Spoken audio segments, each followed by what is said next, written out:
السلام عليكم ورحمة الله وبركاته متابعينا الكرام، أهلا وسهلا بكم أينما كنتم. فيديو جديد هنتكلم فيه عن مباراة النادي الأهلي القادمة بإذن الرحمن، وهي مباراة النادي الأهلي وجمهورية الكيني.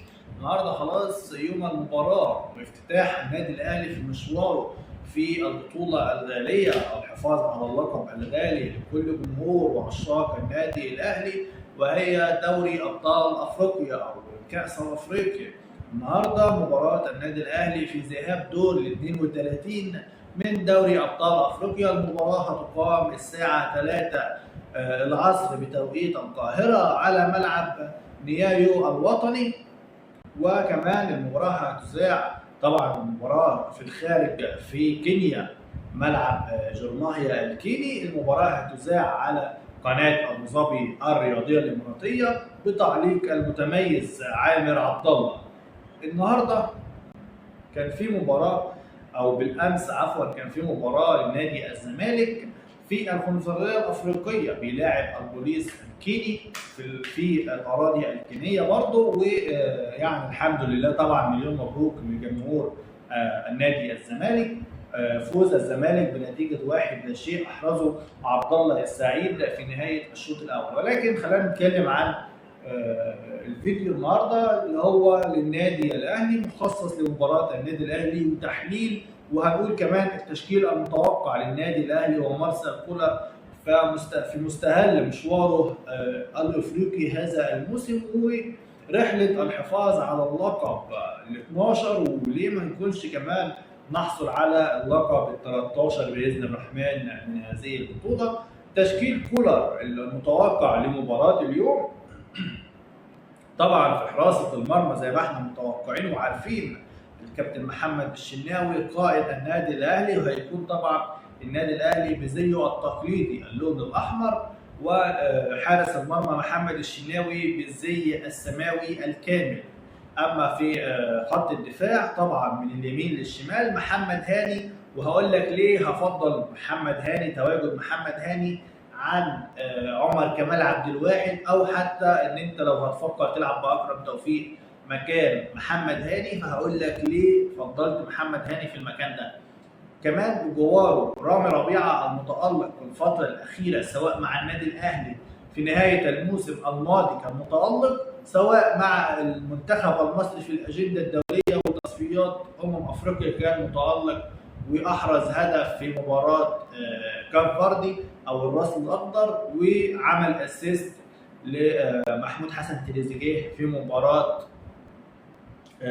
سيراليون بوتسوانا عفوا. فرامي ربيعه متالق الفتره الاخيره، بجواره طبعا الوافد الجديد المصري او القطري باصول مصريه، وهو يوسف ايمن المدافع الجديد المتواجد في النادي الاهلي، وكمان الوافد الجديد وهو يحيى عطية الله الوافد المغربي الجديد. بالنسبه لخط النص طبعا مفيش خلاف عن تواجد مروان عطيه. مروان عطيه حط عليه 10 خشبات هيسد في الملعب، ما تقلقش منه. مروان عطيه برضه متالق مع النادي الاهلي طوال الموسم اللي فات، متالق مع المنتخب المصري في اخر مباراتين، فمروان عطيه لا خلاف على تواجده في وسط الميدان. ممكن تحط جنبه اكرم توفيق بما انك بتلعب في الخارج، وبرضه يعني علشان بس نكون عارفين ونكون حاطين في كل احتياطاتنا ان نادي جرماهيا الكيني نادي مش سهل على الاطلاق، بالذات على ملعبه ممكن يكسب اي حد. تقول لي يكسب النادي الاهلي، هقول لك مش بعيده. والكوره عارفين ان الكوره يا جماعه ملهاش كبير، الكوره بتعترف باللي بيديها في ارضيه الملعب. اديتني 100% هتكسب المباراه، لعبتك تخاذلت، لعبتك ما كانتش على قدر المسؤوليه، فمش هتقدر تكسب المباراه، بالذات مباراه قويه بين الاهلي ونادي تقيل في ملعبه بحجم جرماهيا الكيني.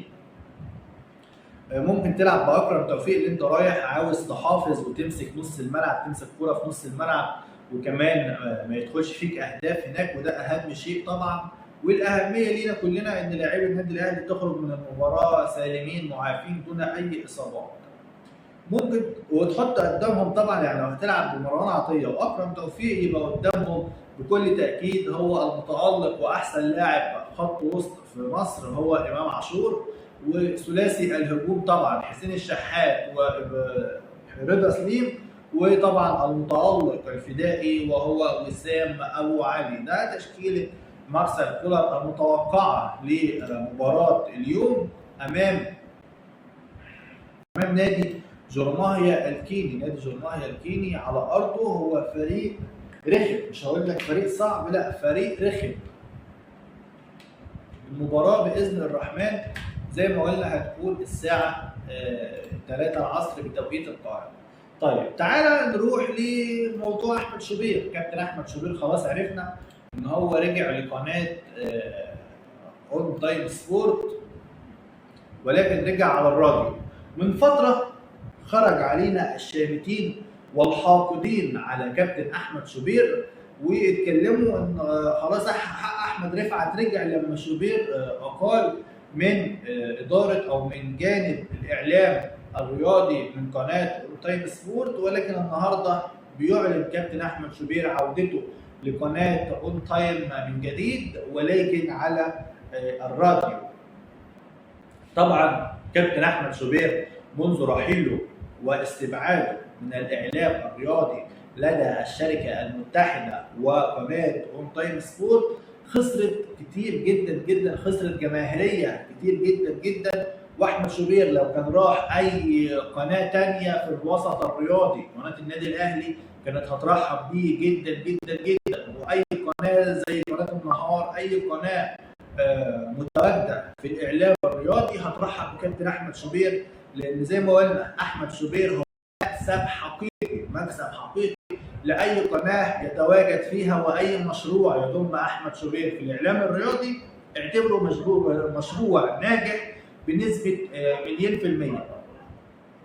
تقريبا كنت أنا من أكتر الناس اللي اتكلمت عن تأثير رحيل أحمد شوبير عن قناة اون سبورت، وقلت إن التضحية بحد في تكوين أو في حجم أحمد شوبير هي مجازفة كبيرة جدا جدا للقناة، وبيقرب شعبية القناة اون تايم سبورت من الهوية.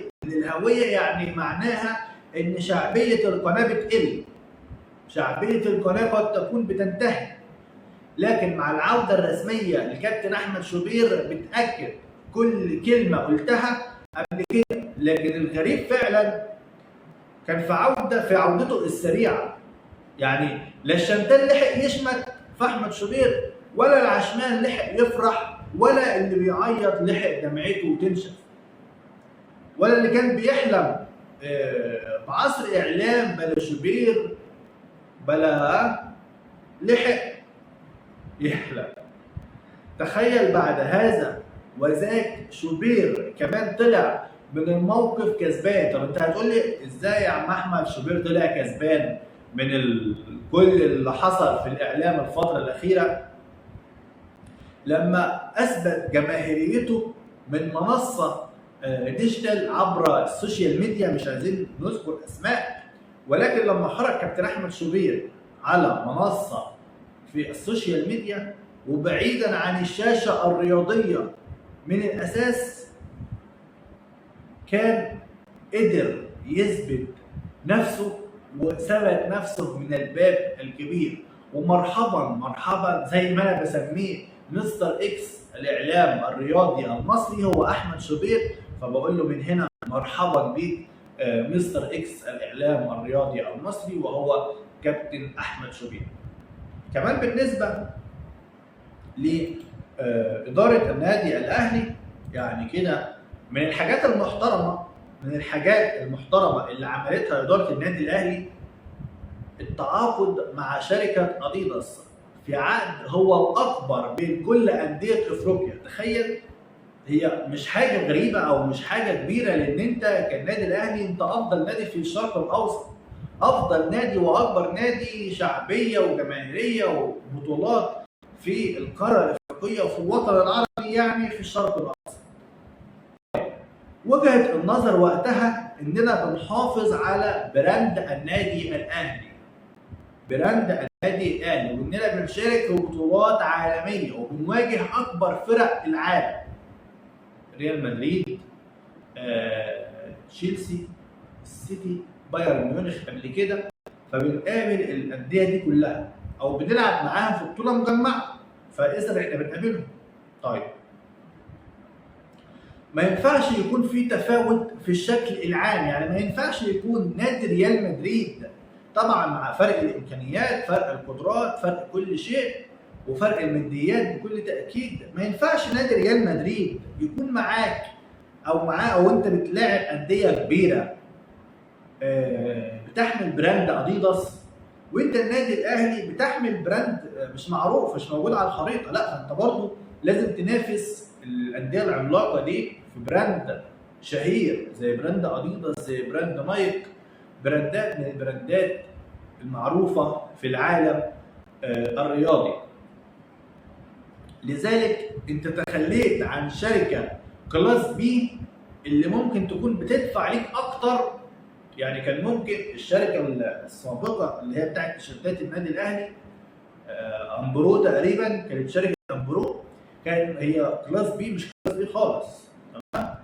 فهي كانت ممكن انها تدفع للنادي الاهلي اكتر، لكن كونك انك بتضحي بالمال علشان خاطر يكون تيشيرتك معمول من شركه براند زي اديداس او نايك، فدي بحد ذاتها حاجه كبيره جدا للنادي الاهلي، اللي ممكن تكون بتدفع اكتر في سبيل ظهورك، وده فعلا بيحصل.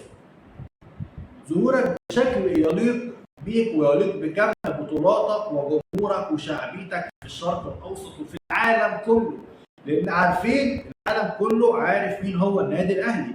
ففعلا بجد الواحد بيحمد ربنا والله وهو بيشوف ملابس النادي الاهلي وملابس الفرق المنافسه اللي زي نادي الزمالك واشباه الانديه المنافسه اللي اشبه بملابس المهرجين. يعني النهارده مباراه الزمالك النهارده في الكونفدراليه الافريقيه بيلعب بتيشيرت يعني قمه القذاره، انا مش عايز اقول لفظ وحش، ولكن تيشيرت صعب جدا جدا للعين. مش ده نادي الزمالك. نادي الزمالك انتوا كده بتضحكوا الناس عليه. يعني ايه نادي الزمالك يلعب بتيشيرت سماوي؟ انا مش فاهم لحد دلوقتي. وليكن طيب في حاجه غريبه كمان يا جماعه كانت حصلت، يعني بالنسبه ل كابتن خالد طلعت، طبعا الصحفي المعروف الكبير، عمل احصائيه قريب عن افضل اللاعبين تسجيلا للاهداف مع المنتخب المصري، واتكلم عن هل صلاح سجل اهداف اكتر. كان عامل مقارنه بين صلاح وكابتن حسام حسن المدرب الحالي للمنتخب المصري، واتكلم قال لك اصل في اهداف دوليه وفي اهداف مش دوليه. مفيش حاجه اسمها اهداف مش دوليه يا كابتن خالد، يعني فضيحه في حق نفسك. يعني كابتن خالد طبعا مع كل الاحترام والتقدير ليه، طلع اتكلم وقال في معلومه غلط منتشره في الفتره الاخيره على الصفحات والسوشيال ميديا. قال ان محمد صلاح سجل 58 هدف دولي مع منتخب مصر، وان فاضل له 10 اهداف علشان بيحطم رقم كابتن حسام حسن اللي سجل 68 هدف دولي مع المنتخب. واصلا الرقمين غلط، يعني عشان بس هي ما توجهش دماغكم، الرقمين غلط. قال لك اولا نبدا بكابتن حسام حسن. يا باشا اتفضل كتر خيرك. قال لك حسام حسن سجل 76 هدف مع منتخب مصر. ركز في اللي جاي، 76 هدف مع منتخب مصر، منهم 69 هدف دولي رسمي، 69 هدف دولي رسمي، وسبع اهداف غير دوليه. كان الاولى يا كابتن خالد طبعا كنت تقول 7 اهداف غير رسميه، لان مفيش حاجه اسمها 7 اهداف غير دوليه. المعروف والمتعارف عليه في عرف الكوره طالما منتخبين بيلعبوا بعض اذا هي مباراه دوليه، مباراه دوليه. يحسمها بقى ايه؟ حته تبع الاجنده الدوليه او مش تبع الاجنده، فهنا هتكون مباراه رسميه او مباراه غير رسميه. لكن ما تقوليش اصل دي مباراه دوليه دوليه متعارف بيها بالفيفا فهي مباراه دوليه، والمباراه دي الفيفا مش معترف بيها او مش متبلغ بيها او مش تبع الاجنده، فاذا هي مباراه غير دوليه. لا، مفيش حاجه اسمها الكلام ده. مفيش حاجه اسمها الكلام ده. اي مباراه بين اثنين منتخبين تابعين للاتحاد الدولي لكره القدم، سواء الفيفا عارفه بيها عندها علم بالمباراه دي، ما عندهاش علم بالمباراه، فهي اذا تسمى مباراه دوليه. دوليه وديه، دوليه رسميه. طبعا في مباريات وديه بتكون رسميه تبع الاجنده الدوليه، ولكن في مباريات بتتلعب بين المنتخبات وبعضها بدون علم الاتحاد الدولي لكره القدم، بتكون مباراه دوليه ولكن غير رسميه يا كابتن خالد. فهنا اللغط عندك في موضوع قناه بتاع مباراه دوليه او غير دوليه، مفيش حاجه اسمها الكلام ده. اي مباراه بين منتخبين اسمها مباراه دوليه، يحسمها الجدل بقى في حته ايه؟ اذا كانت رسميه او غير رسميه، لكن ما تقوليش دوليه وغير دوليه، هي كده اسمها دوليه. لكن ممكن تقول رسميه، دوليه رسميه، دوليه غير رسميه. فكده انا معاك يا كابتن خالد. في نهايه الفيديو طبعا يعني لو كنت وصلت هنا في سماعك للفيديو وعجبك الفيديو، ما تنساش تدوس لايك وتعمل اشتراك في القناه، واستنانا كل جديد معانا هنا في قناتنا. هننزل اخبار كتيره جدا للنادي الاهلي وكل الكره المصريه. شكرا لكم في نهايه الفيديو، سلام عليكم.